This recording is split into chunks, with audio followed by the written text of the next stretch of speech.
Hello. So, hello, may I have your attention, please?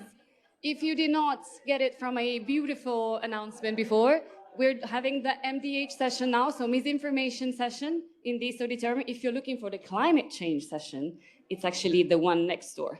So I hope you're staying here, of course, but for the good reason. Thank you.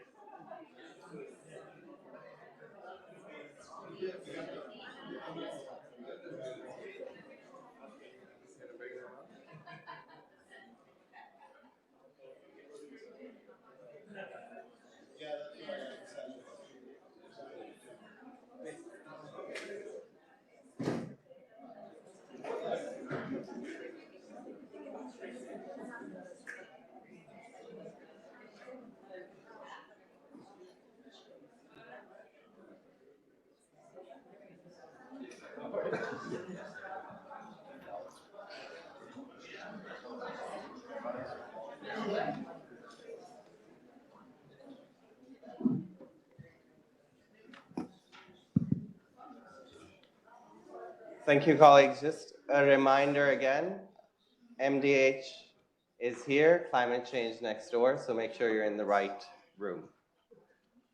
We're starting a few minutes late because of the closing, but so we'll get right into it. So our topic for today is navigating the digital battlefield between technology and misinformation, something that you all deal with on a day-to-day basis in the field and in your respective jobs. We have the pleasure of having an amazing panel with a lot of diversity here today. So I'll just get right into it and do a very, very quick introduction. And I think as we go through the questions, we'll hear and learn more about our esteemed panelists. So we'll start with Nataliia from Direct Relief Poland, who's a cash transfer expert, has previously worked for the ICRC from Ukraine. We have Dr. Maria from the WHO, who is, at least to me, a very, very familiar face as we all went through the pandemic together as a global community, and is in charge of the COVID-19 technical lead and pandemic prevention. Forgive me if the title was not correct. Gary Karr, who's an old colleague, is a speechwriter at IOM, has previous experience with WFP as a senior communications advisor, and has a lot of experience in US politics from a communications perspective as well. We have Max Lamesch, from our colleague from Luxembourg. Just give me a second. Starting issues, we'll get there. Director for Humanitarian Affairs for Luxembourg Ministry of Foreign Affairs and European Affairs. Happy to have you. Philippe Stoll. I can never get the title right. Techplomacy Delegate from the ICRC, is that correct? Techplomacy, yes. I think that will be a subject of conversation during the panel. Philippe works on protection, but in the digital realm, cybersecurity, and protecting beneficiaries as well from the things that we're going to speak about today in the digital battlefield as well. So I think we're going to get right into it. I think the topic, as we were trying to explore, we have a lot of conversations in many different forums around misinformation, disinformation, digital transformation, and the adoption of technology in humanitarian work. What we're going to try to do today is take a deeper dive into how this can be strategically used, or is being strategically used, and will be more and more so when we are negotiating with our counterparts to either reduce acceptance essentially, or be weaponized in a lot of ways in affecting what we're trying to do. So we're forced again and again to enter into compromises, right, when people don't like the principal positions or are trying to disseminate information essentially that might be good for public health, et cetera. So as the opinions don't align, we see how our counterparts are now using some of these technologies, some of these arguments, and some of these tactics to force us into compromises and use it as a power and a leverage play as well, which I'm sure all of you can attest to and have gone through before as well. I'm going to start with Nataliia, who has gone through a very recent experience around dealing with a situation like this. So if you can start us off and tell us about what it was and what impact it had both on you, your team, and the operations. Hi, colleagues. Firstly, I would like to say my gratitude, and I'm happy to be here for this opportunity. I would like to thank you all and for the conversations we have during the summit. So yes, I used to work for the ICRC in Ukraine since 2018, and then when war started in Ukraine in 2022, me and my team and my family, we all were in Ukraine that time. And it was kind of a chaotic time for us. It was chaotic time because there was no clarity on safety, security situation, no safe circumstances around you, no safe roads, no clarity what will be the next. So it was really chaotic situation. And that time, I think that governmental representatives, they were not able to resolve such situation fast.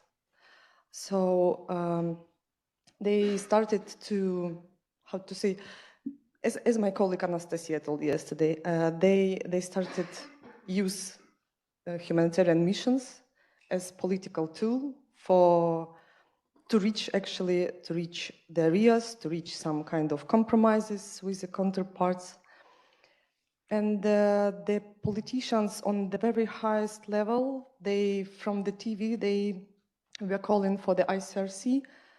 I can even read you the point. Clearly declare to the whole world who exactly is preventing the ICRC from carrying out its humanitarian mandate.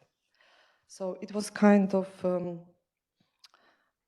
call to take the side, right? To take the side and to deviate from principles of the ICRC, which is neutrality, impartiality, and it caused a lot of problems to us because as we moved from one city to another, it was evacuation for all the population from eastern part of Ukraine.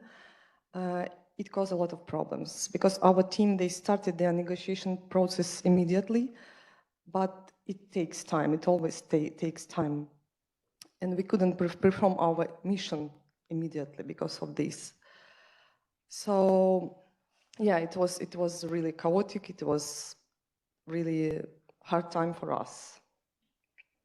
And with this example, I would like to tell that it's very important to perform this work in terms of information and dissemination, the information, the principles and opportunities and the limitations for every mission to every and each level, starting from governmental level to the population, just to make it clear, to build this trust, to build this recognition for the organization and for the mission.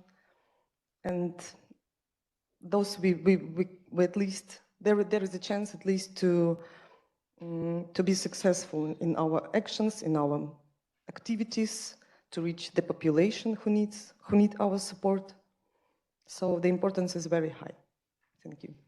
Thank you so much. Thank you so much for sharing that as well. So I think erosion of trust, right, at all different levels, and the need to communicate and reaffirm that, but I think also a clear example of where we can be put in corners as well when our positions and stakes are not aligned. Dr. Maria, I turn to you, talking about misinformation, disinformation, lack of trust.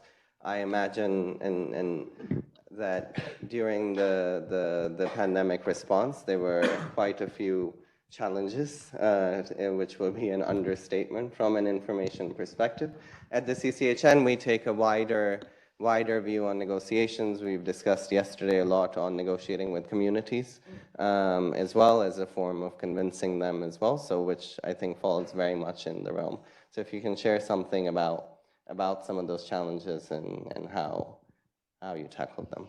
Sure. So thanks very much for having me on the panel. And it's nice to be with you today. So, I mean, at the World Health Organization, we work at different levels. So I sit in headquarters very, very far away from the field. My heart is in the field and I've had experience there, but we work through 3 levels, through our regional offices and our country offices. And during the pandemic, as you all remember, information at the start was absolutely critical. Misinformation, disinformation started immediately, before most people even woke up to this virus. And immediately there were some very powerful leaders that instilled distrust in WHO. You know, we're in China's pocket, we're manipulated by one particular country, don't trust us, don't believe us. And I mention that because that undermines everything that we did after. So many people think of, you know, masks as an example or vaccines as an example, and I'll give that. But that foundation, particularly at the start of the pandemic, when everyone was scared, everyone was uncertain, there was no real continuity of information coming out globally, the world did look to us to speak. And I was telling Gary before, like, I'm not a communications person.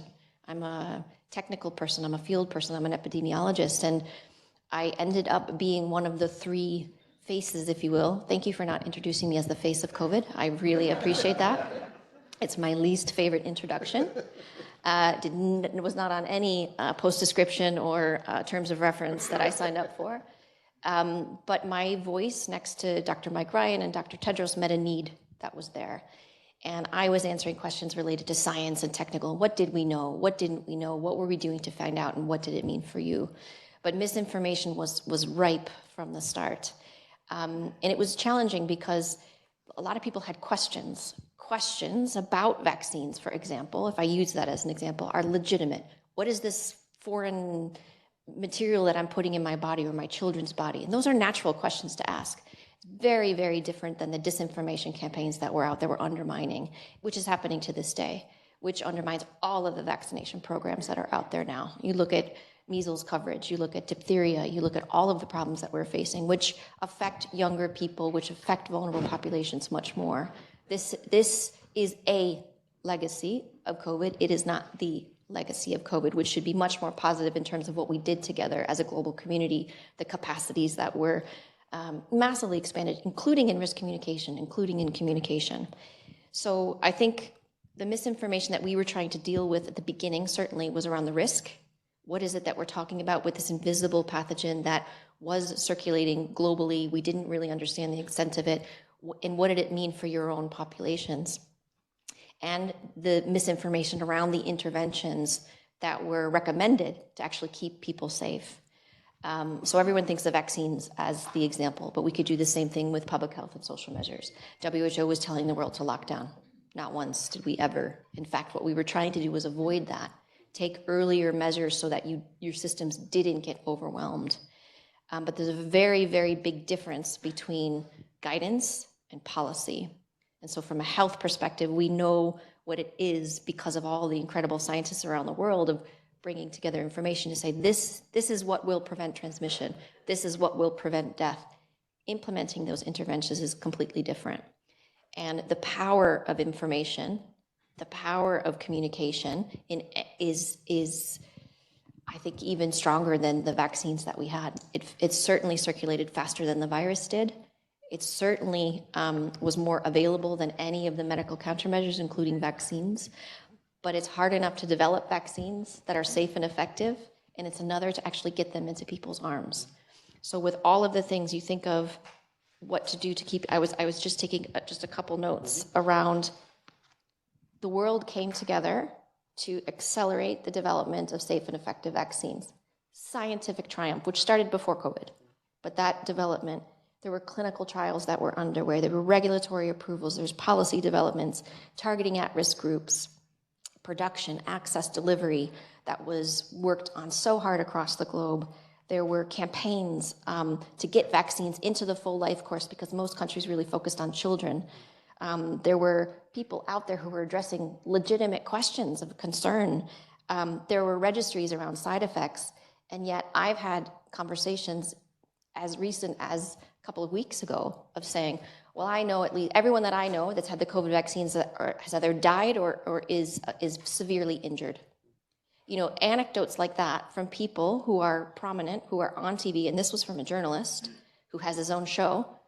And all of these people who are watching, you don't need, we work as comprehensive facts and comprehensive evidence and putting that consolidated evidence into evidence-based guidance and policy. And all you need is one person, prominent person, politician, journalist, activist, religious leader, community leader that can say something else. And if the community trusts them, it undermines everything that we do. So addressing misinformation, disinformation is not just from the perch where I sit, but it permeates through. And the first 2.5 years of the pandemic, all I heard was negative. You know, you're slow, you're stupid, you're a murderer, you should die, your children should die. I mean, that's all we heard. But yet, when I started traveling, all I hear now is, you were in my living room every day. Like we trusted you, we waited for you to say something, and we repeated it, and we told everyone. And I cannot tell you how much that's helped me mentally, because it's been a very difficult couple of years. But in terms of that ability to communicate at a level, I didn't actually realize the reach we had. So it's been a privilege and a massive responsibility, but I think it's in all of our interests to ensure that what we do communicate is open, it's honest, it's regular. And if you make mistakes, you say, we made a mistake, and here's why, and here's what we're doing to fix it. But communicating uncertainty, whether it's in a war type situation or it's in an outbreak, it's very, very difficult, because then you have to say something changed and why it changed. And it's a constant. So it's not something you just do and it's a one-off. And I think you guys all know this, but misinformation and disinformation is with us. And I think it plays an extremely prominent role. So where communication can be deadly, it can also be extremely powerful. So whatever we can do to tip the needle towards the more powerful rather than the deadly, then I think it's in all of our collective interest. Thank you so much for sharing that as well, and also the personal impact that comes with it that Nataliia was also speaking about. But just, I think it's here to stay. The response to it, which we will get to, I think, in the second round of it, has to be mainstreamed. I think we're also hearing that. It's not a reaction to something coming out, but we need to start becoming proactive with it as well. And just pivoting, and I think it's interesting, the perspective of headquarters and then also the colleagues in the field and how we need to capacitate everyone to be dealing with it as well. But Gary, turning to you from a health to a food example as well in a war environment, something we both dealt with in our past life, around being targeted specifically for taking a principled stance to change the opinion of communities towards an organization. Can you tell us a bit about that case and others as well, where you've seen the acceptance of an organization from a communications perspective being targeted? Yeah, thanks, Rand. And I always feel like with these microphones, we're going to do like a karaoke duet here. It's just like, yeah, Maria, we're going to make it fun. Yeah, right. Maybe not. Do we have any WFPers here? Yay, okay. And anybody from IOM? There we go. Okay, very good, terrific. Thanks, Rehan. Yeah, so Rehan's talking about, so I was a communications advisor for WFP Executive Director David Beasley, and from 2017 to 2020. And in, was it 2018 or 2019, we were dealing with a situation in Yemen, unfortunately, that this overall situation in Yemen has not drastically improved, but the problem, of course, was access.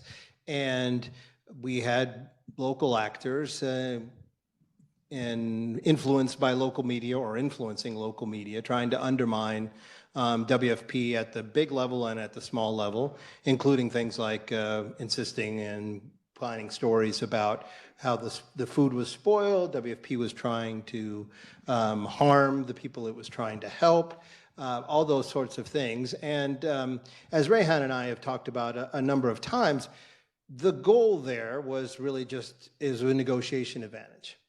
And one of the things that I always try to elevate up to the bigger picture.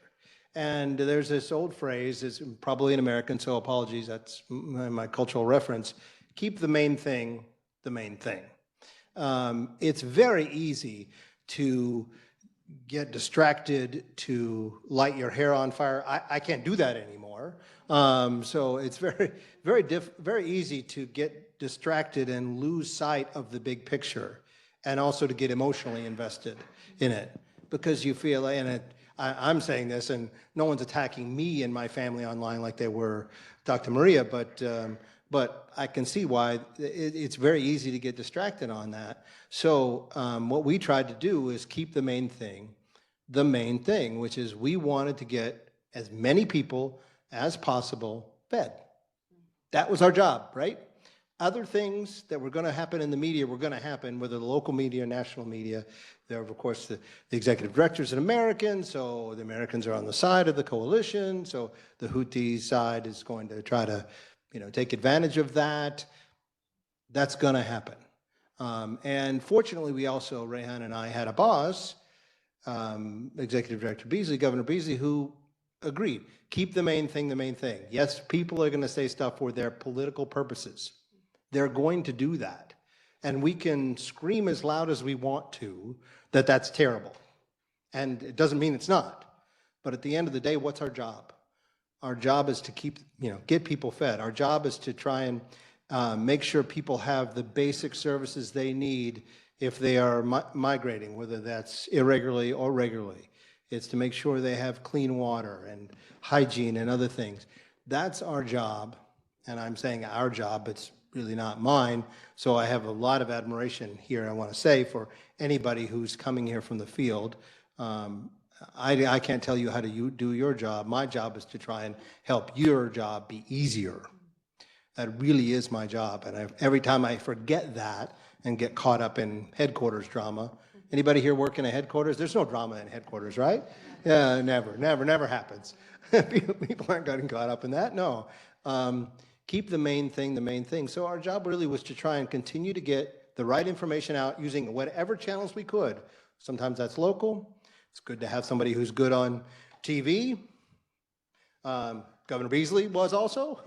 It's good to have somebody who's a good communicator at the local level. But sometimes you have to use numerous platforms to do it. And again, I come back to keep the main thing the main thing. What's the job? Let's not get distracted. And try not to take it personally. It's easier said than done, right? And human beings are wired to remember pain. The pain, we remember pain, I think the studies suggest 3 times stronger than we remember joy. So you think about that when you're thinking about all this awful stuff that's being said, and you're going to remember that rather than, as Dr. Maria just said, people now coming up to her and saying, I saw you in my living room, I was reassured, I was scared, and you reassured me. That was her job. She did it, and wonderfully, I will say. I was watching as well. So that's, I think, the big picture discussion, I'd say, is keep the main thing the main thing. Use whatever platforms you have to be able to get information out, including if it's person-to-person communication. You're always going to trust somebody you know, right? Even if you have to do that. Always keep the focus on that. Try not to get distracted. Thank you, Gary. And on the last one, I mean, we talk a lot about trust building and relationship building during negotiations as well. And I think pre-pandemic as well, but a lot of post-pandemic, a lot of the negotiations are remote. A lot of the positioning and messaging is happening through public communication and social media as well, which brings an interesting aspect to what used to be a very face-to-face dialogue and engagement as well. So yeah, and that makes it a challenge because you want to respect your interlocutor, At the same time, if they're really inviting you into a pig wrestling match, you know, the old joke about a pig wrestling match is, if you get in a wrestling match with a pig, both of you are going to get dirty, but only one of you is going to enjoy it. That's the pig. So, you know, try not to do that. I don't want to picture that. Okay, we're going to move on. So, Max, Luxembourg has really been leading the charge in helping organizations with digital transformation. I know the partnership with the ICRC, with so many other organizations as well. In this, misinformation, disinformation, hate speech is a big part of it, but there's others as well. So as organizations are embarking on this transformation, it is opening other fronts, so to say, as well, of being attacked, probably is a strong word, but vulnerabilities and risks that we need to be cognizant of when it comes to data protection, beneficiary information, and a lot of that. Can you tell us what Luxembourg has been doing and what you think about that? Yeah, thank you very much, and thank you very much for inviting me on this panel, first of all. So we've come a long way.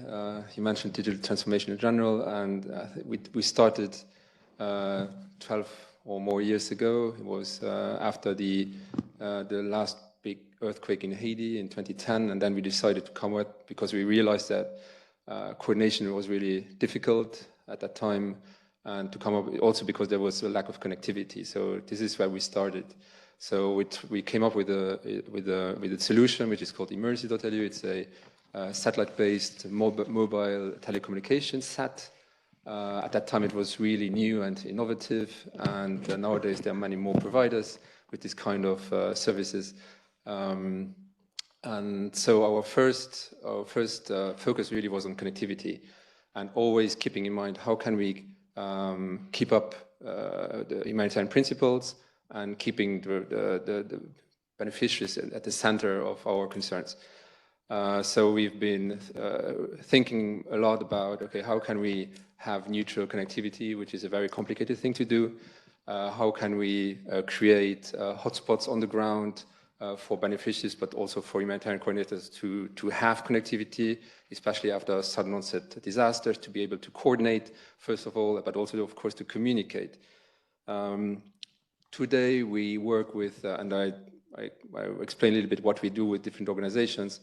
First, and for instance, in December last year, we launched a new initiative called Connectivity for Refugees. So even today, with everything that is going on with connectivity, we try to find new ways to support the sector, especially for humanitarian purposes.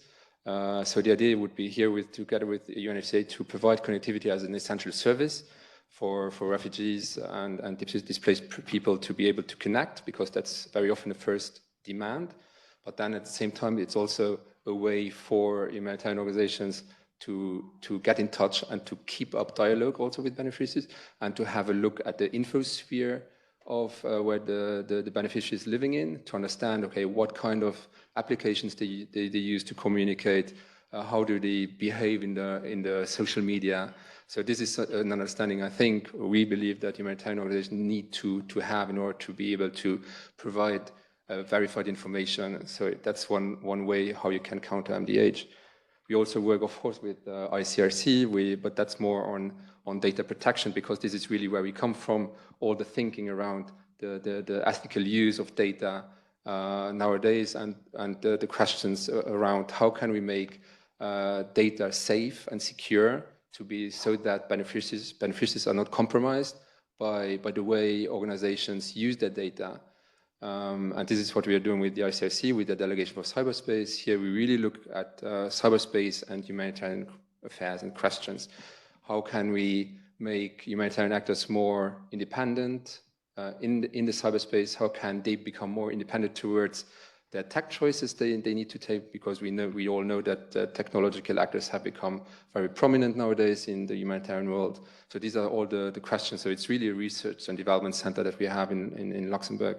We work with another example with OCHA, with the Center for Humanitarian Data in The Hague, on the questions of data responsibility, also on data minimization. How can we make sure that we only collect the data that we really need, again, in order not to compromise the beneficiaries.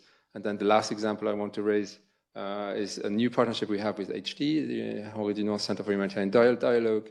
And here, one of our focuses is their work on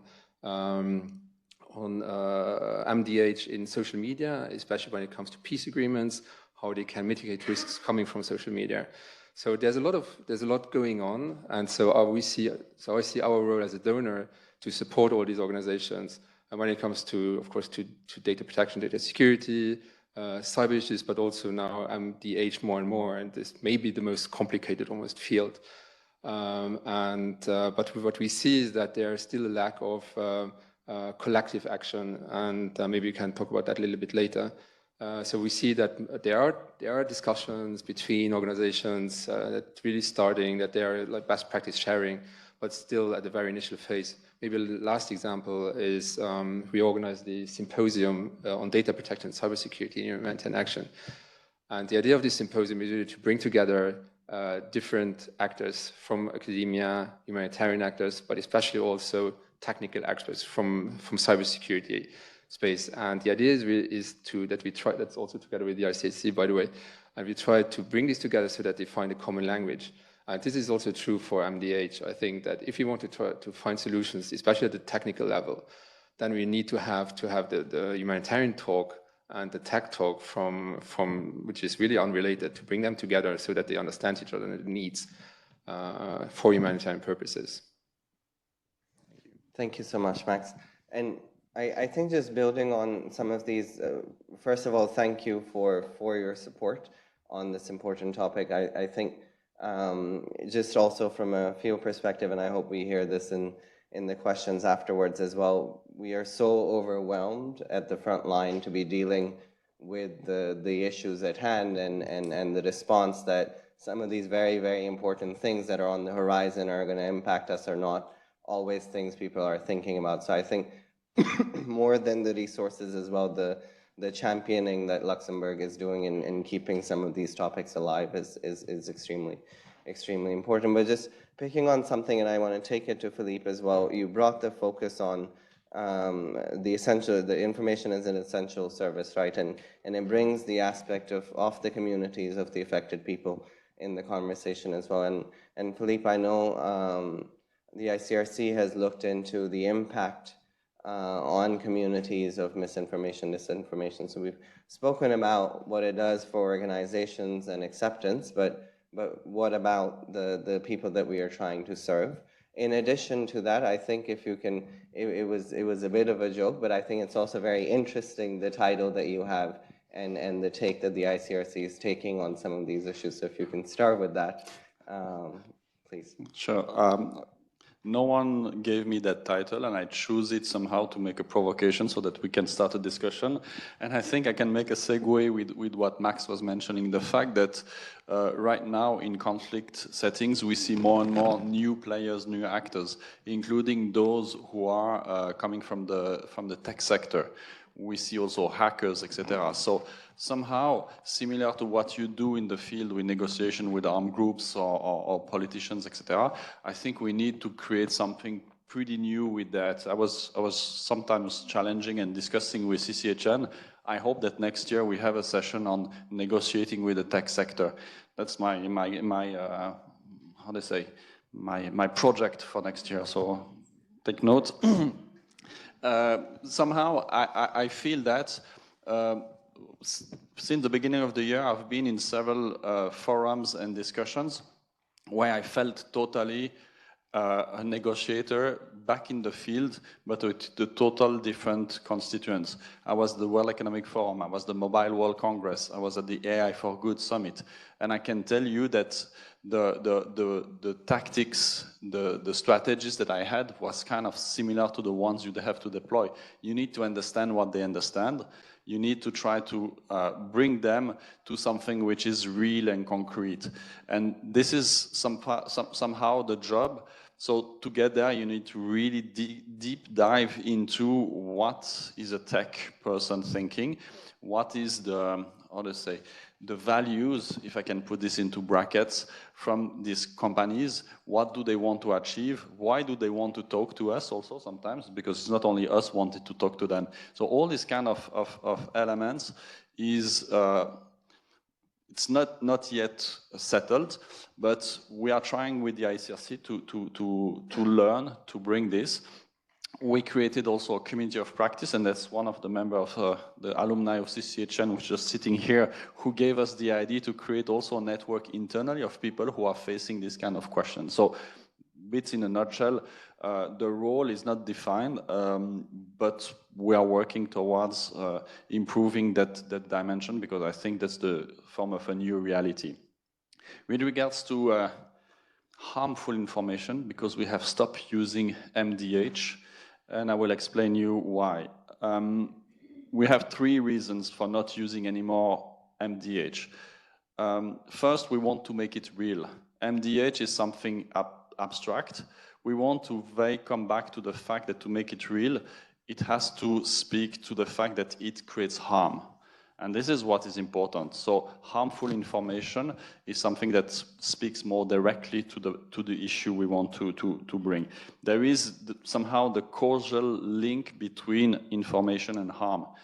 And sometimes not all misinformation create harm, but also some real information create harm. And I have an example when I was deployed at the beginning in March, April 2022 in Ukraine. And I was working on the impact of harmful information on the ICRC. And there was a real information where we were distributing Romanian water, or water from Romania, and which was a real information. We published some pictures, and this has created such a strong storm against us. The reason for that is that we couldn't find water in Ukraine at the time, so we had to find the water next door. So, but this has created something which was much more harmful than something which was this deep fake with our president and some other people. So the notion of harmful is very important for also that element.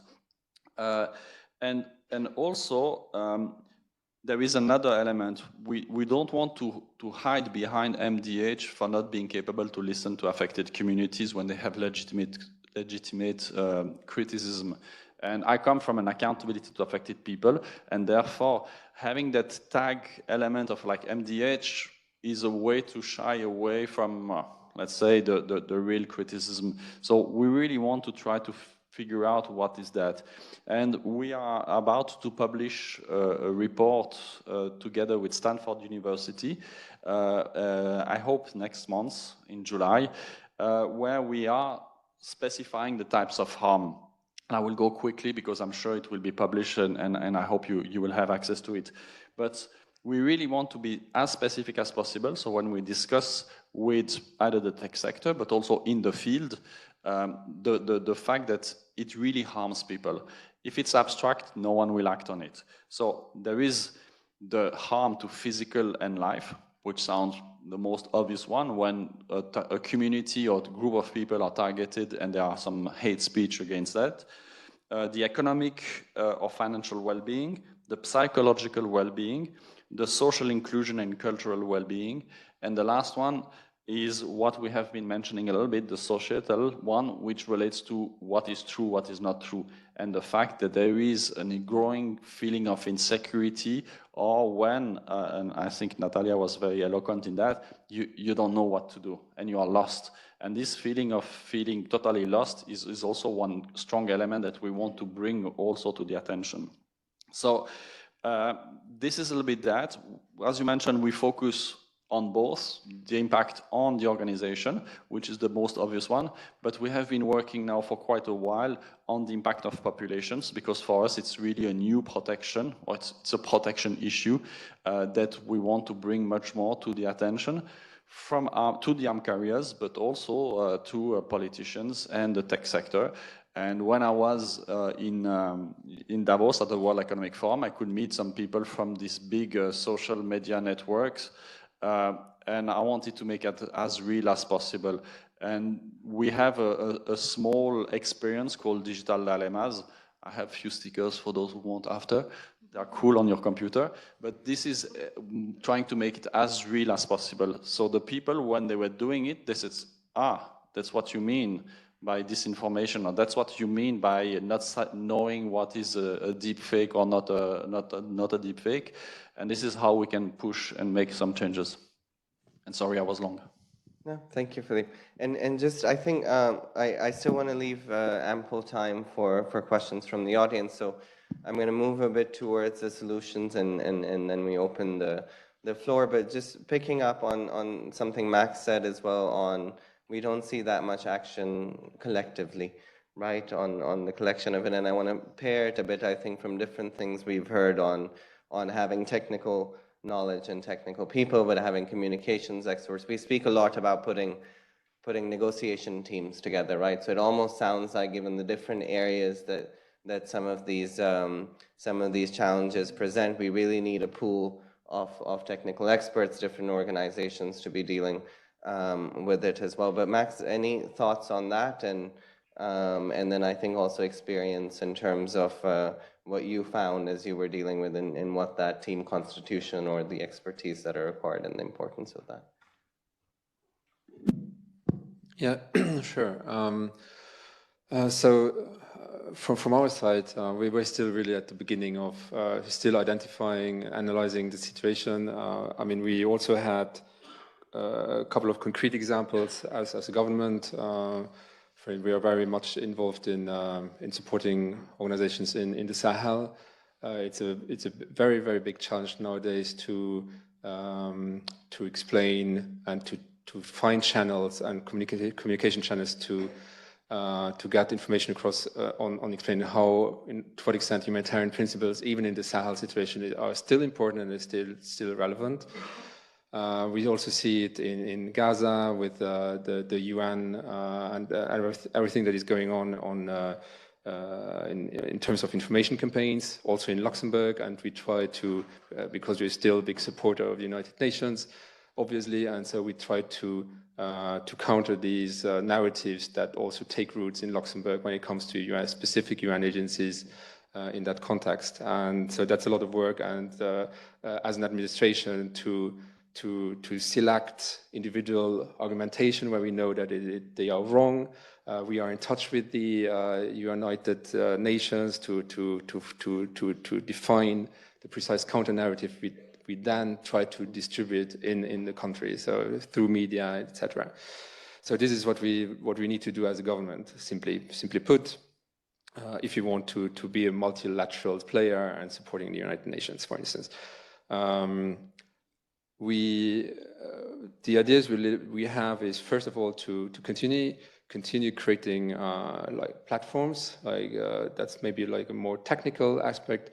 We have been working together with the ICC also on RedSafe. This is a platform where you can verify information that then be accessed by the beneficiaries. So, and this is also a place where beneficiaries can store their own data again. So this kind of safe places are very important to create, also to verify information. This is then we need to have more research and development, R&D. It's in humanitarian affairs, it's something that is usually funded last because you never have the money for that. You always, especially also, again, talking from a government perspective, we have all these pledging conferences, which personally I don't like, because then there's a lot of political pressure, because then we need to deliver. And there are only a few countries that say, okay, we only provide unearmarked funding, so we don't need to react to these pledging conferences. If you have such a sound framework, then you can maybe also allocate more money to R&D, especially also when it comes to MDH or harmful information. I also prefer that term, indeed.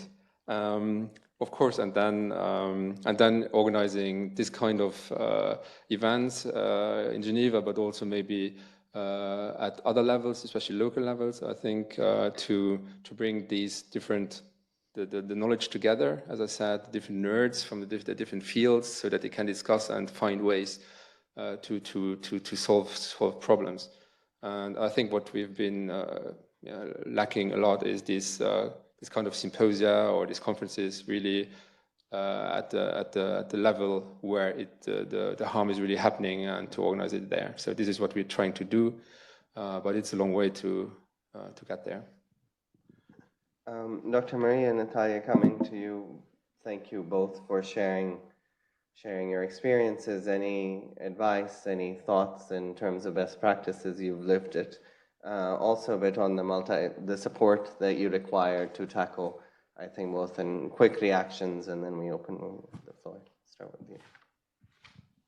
So the time when the war just started and this information appeared with the hate, with like misinformation about the situation, we started doing things, just a minor one, but what we could do at the time. We were trying to support beneficiaries which were already existed in our list, like in our. We were supporting people by hotline consultations, and even with this misinformation, which please don't trust in this. We are performing our mandate, we are performing our functions, but we are quite limited now. So, and there is no advice, there is like an obvious steps that should be done. It's negotiation between parties, between counterparts on the different level also, as already was mentioned. Yeah, this is it.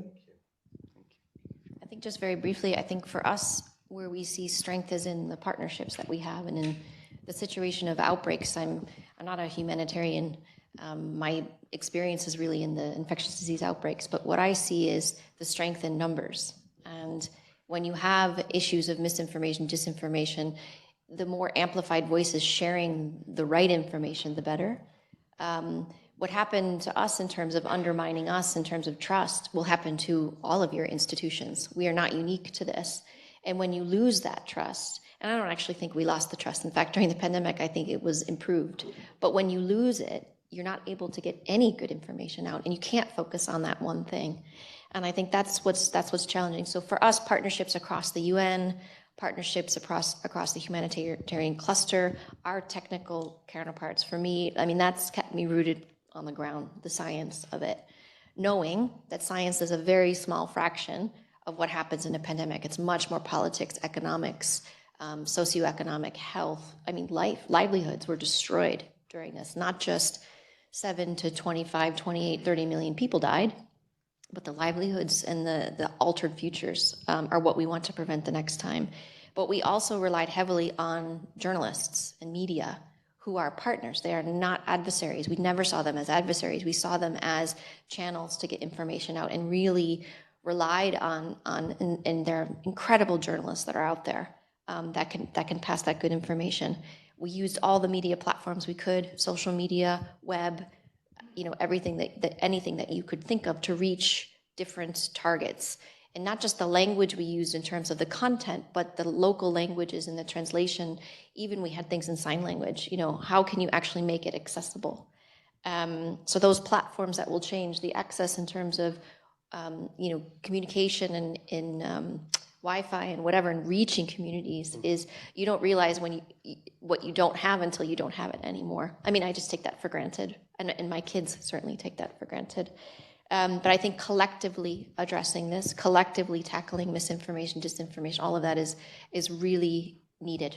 Not one of us can do that alone. Not one of us can do it on any one particular topic. And I would have to say, in the next crisis, we're all in various things of crisis, reaching out to your counterparts is extremely valuable. And I have to say, those who did reach out to me personally, but those who reached out to me institution to institution, I will cherish to the day I die, because it's that collective, you're in it together. And maybe I'm not in that space, or maybe we're not in the quite same field, but how do I help? Asking that kind of questions, I think, at global, regional, national, subnational, local, community level is what we can do. The power, please. Yeah, sorry, you spoke about tips. There is two very concrete ones that I can share. The first one is, if you see something wrong or bad, don't share the link, share the print screen, because the more people click on the link, the more it will give prominence. So we have a small rule internally now not to share the link, because the algorithm will love it and therefore it will give more prominence. And related to that is the importance between the online and the offline. Very often we see things, and when I was waking up in the morning, I could see some awful stuff online, and I was like, oh no. And then you speak with the people at the checkpoint or so on, they haven't seen it, or they don't believe it, etc. Or on the contrary, if it's something very bad that you don't feel it's bad, but has an impact on your security, that's the importance of really always go back online, offline, and be sure that what is there has an impact or not on the perception, on the populations, or on the ones who have an impact on our security. Thank you so much, Philippe, for those two helpful ones. And do not share links and verify the information in the physical world that we exist in. I think two key messages. And as I open the floor, just building on something Dr. Maria said in the power of the collective, which is very much the spirit of the community of practice of the CCHN, as well as learning from each other. And with that, I turn to them. My colleague Saleh has the mic. If someone has a question, please raise your hand. Start from here.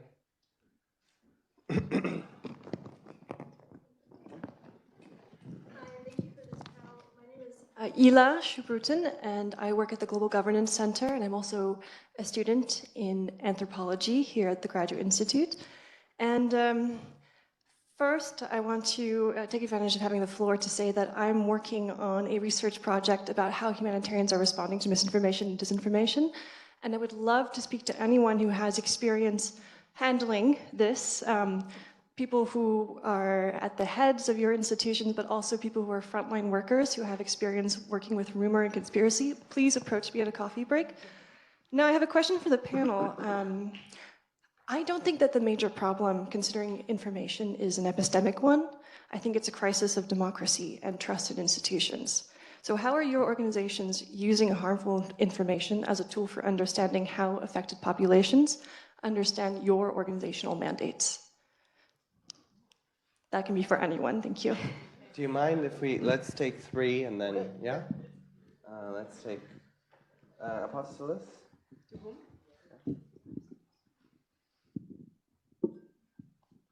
Thank you very much for the excellent panel and the information that already been shared.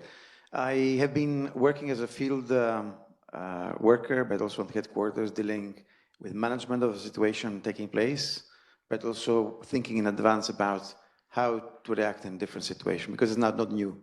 I mean, probably there are moments in life that things are going more or less, but overall it's an old disease. It's not a new one. It's not an X disease that we don't.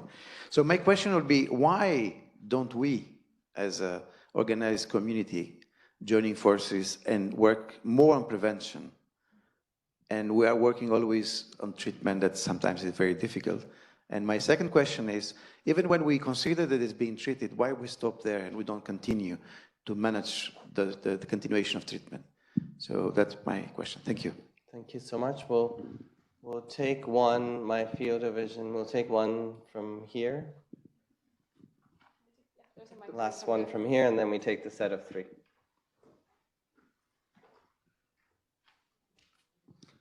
Thank you very much.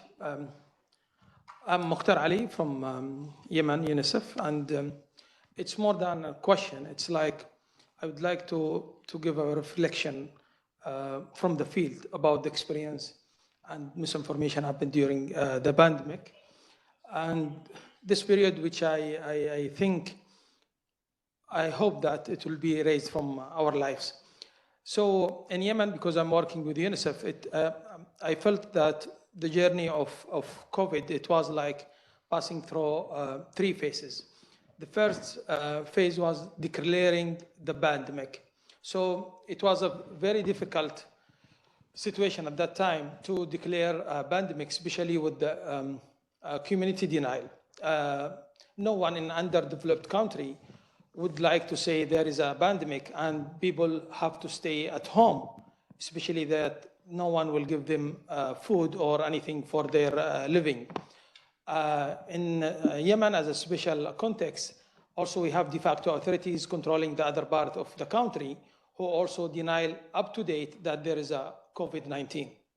So the government at that time couldn't declare pandemic, and that was like a very difficult negotiation to start dealing as organizations on the ground with the pandemic at that moment. The next phase was like the isolation centers and the new system established and regulation and procedures.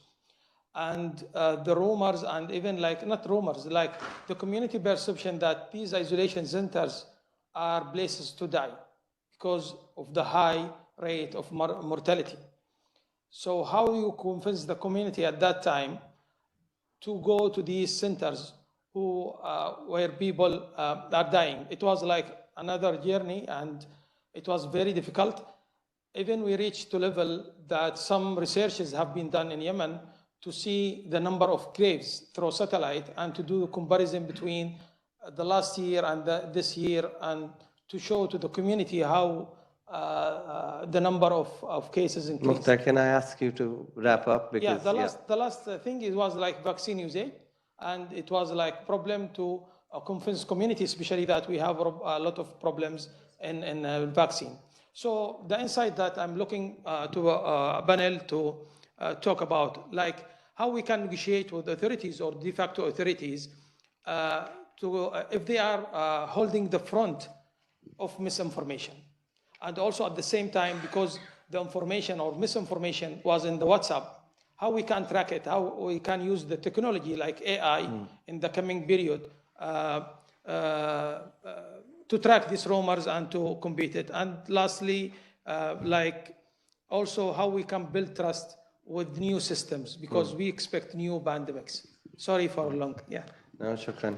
Thank you. Gary, I think you wanted to come in on the first question. And then we'll, if I could, and it's good that we're all here to help with a research project, so I'm glad we're here. So we do have, first of all, and I also want to say that I fully endorse, as someone who's spent most of his career outside the UN and most of his career in journalism as well, I endorse any elimination of acronyms. So the more you can get acronyms out of your head, the better off you are overall. We talk a lot in the UN system in acronyms, and I think that's just a barrier to proper communications. If your grandmother, if your aunt, if your uncle, if your best friend who doesn't work in the UN wouldn't know the acronym, don't use it. WHO is probably okay. But, you know, even IOM, I'm not so sure. So get rid of that. Secondly, about directly on the how we counter that information, to some extent, we have two projects at IOM that I think are directly at this. One is called, and I wrote this down so I made sure I got it right, migrationacademy.org.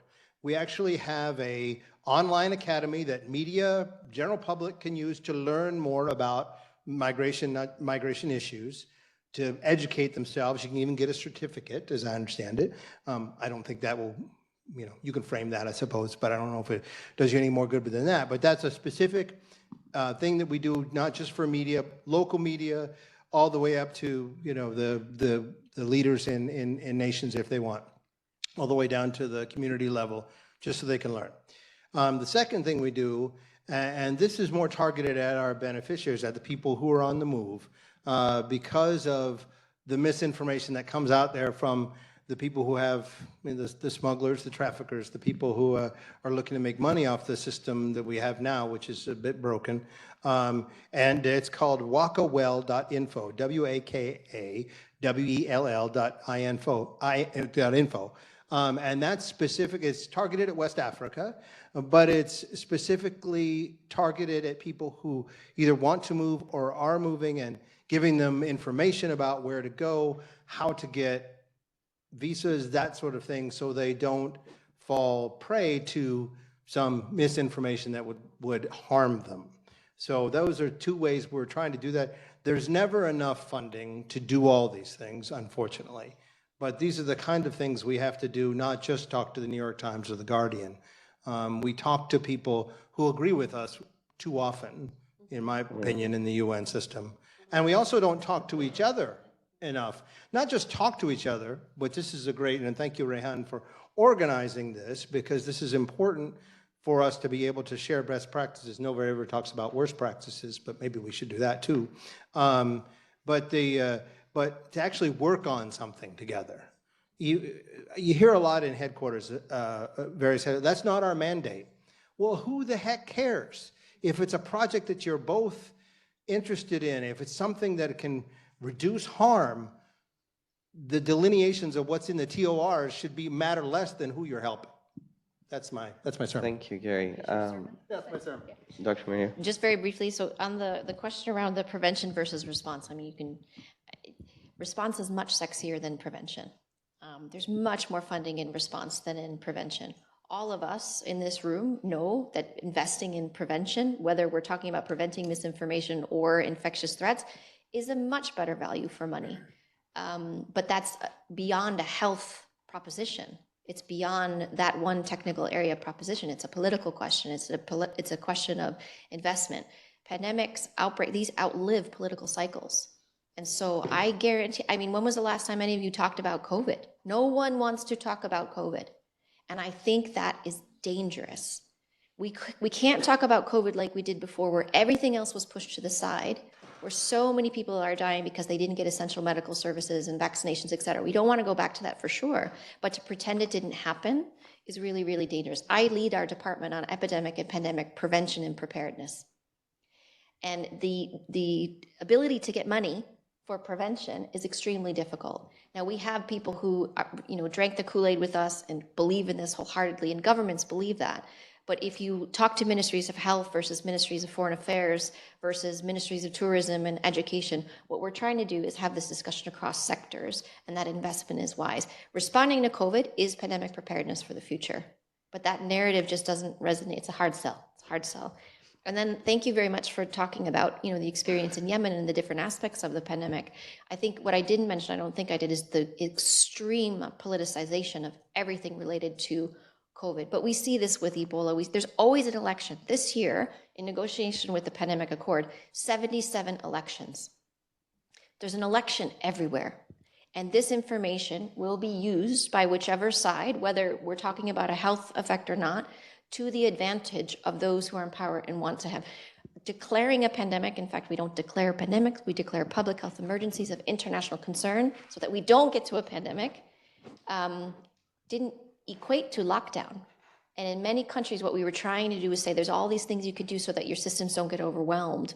But it was a sledgehammer response because they didn't act sooner, and it was politicized. So I think that's something that, again, we can anticipate in pandemic planning and all of this work, that extreme politicization will happen again. And there needs to be research to better understand that and to better ward it off. In Ebola, we don't say isolation centers anymore, we say treatment centers, because it's not where people go to die, it's where people go to seek treatment. And it's a subtle, simple shift.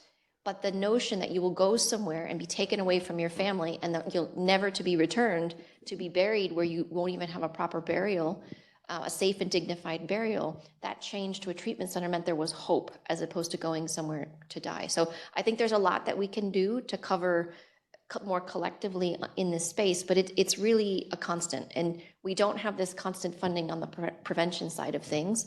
We do these flash appeals. You're talking about the flash appeals.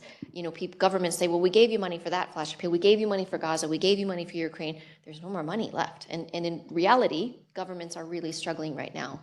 So I think the more we can do to kind of approach this in a more holistic manner, we won't be looking like WHO is fighting for money, taking away from ION, taking away from IFRC, taking away from UNICEF, the better that we can to actually serve the people better, the people we serve. Thank you so much. We're officially 5 minutes over time. I'm going to go to Philippe and Max and just build on Mukhtar's question as we conclude as well, where there was a reference to how can we use AI and technology to help us through some of our responses. We need more anthropologists to help us to unpack stuff. We conducted a few years ago cultural studies on acceptance in order to understand what people understand, and this obsession that I think this community is really into that. When you negotiate, when you are discussing with people, you want to understand what they know about you, what they know about the subject, the topic. So having people who can debunk, dissect, etc., is definitely something useful. With regards to prevention, I think there is a small movement starting, and I think the EU is pushing toward some of the big tech giants and the social media tycoons to take responsibility on the fact that they are creating harm also, that they are not just a simple messenger or, I don't know, a platform as they call themselves. And I think we have had some discussions at the UN General Assembly, at the Council of the Security Council, etc.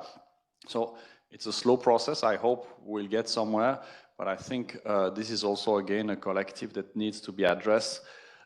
The economic model of this platform is not very helpful, but I know the EU is trying to tap into or hit a little bit that part.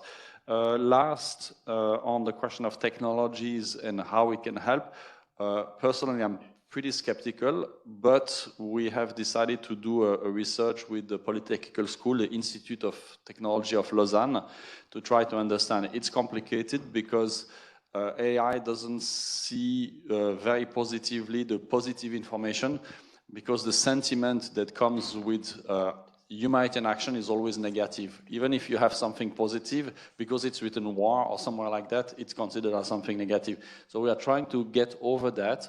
But yeah, I'm skeptical, but I'm hoping that I'm wrong, and that we have also technical solutions to try to find solutions to this issue. Thank you, Max. Maybe on the prevention and collaboration first. I think it's also maybe a little bit the donor's role, even though it's, so we don't always understand why organizations don't work together. We try to find out. Sometimes it's technical. For data sharing, it's like a technical issue. And then others, sometimes we see that UN agencies, some of them, they work easy together, others don't. Same with NGOs. Sometimes I don't understand, why do they work together? Why do they hate each other? And so what can we do as donors to bring them together? So to create these neutral platforms. But it's not an easy task, because sometimes there are backlashes on us then. On AI, I think we need to, maybe not to be too enthusiastic. It's interesting. We should first of all identify use cases, and then see. For us, it was same with biometrics. So we really want to see evidence that it changes the way we work in a way that it is beneficial for the beneficiary. But in many cases, biometrics, for instance, did not really improve, or at least improve the way necessarily that humanitarians interact with beneficiaries. And so that's this evidence we need to have, and the same with AI. So there's like this rush on AI. I think before it changes something for good, we need time to see if it works. We should not rush it. And we have one project that we are working on now. It's a project around federative learning with AI, for AI. So we try to create this platform where we bring organizations together so that they can exchange information on AI, so best practices on AI without sharing their data, because that's often a hurdle, because they want to keep the data for themselves. So this is what we're trying to create, but I don't know if it's going to work out. Thank you so much. Nataliia, last word. Yes. Thank you. I'm just sitting and reflecting on your comment that prevention now is not so popular than to respond to an actual situation, let's say. I'm just reminded a phrase from The Little Prince, that it's a world of numbers. If you would say to an adult that this house costs, this house is beautiful, the other adult will never understand you. But if you would say this house costs $500,000, he would understand. It's like an example, just maybe not very serious, but anyway. So this is world of numbers. That's why some actions or some campaigns, they're not so popular as must be. It was my comment. Thank you. Thank you so much. I really want to thank all the panelists today for the diverse opinions and the conversation, and a huge round of applause to them. Just two announcements. Thank you all for joining. I apologize that we only took 3 questions. I hope the panelists will stick around and you can ask them additional questions after the session. Thanks to the amazing ICRC team, we have an AI simulator and an attempt to it that they tried to make for us in a couple of weeks just to demonstrate how it works as well to negotiate. So it's right outside this door, so I would encourage you to have a look at it.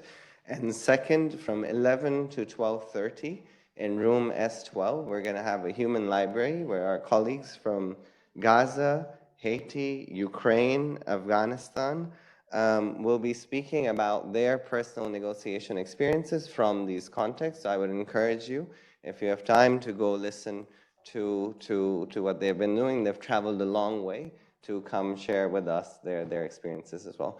Thank you so much.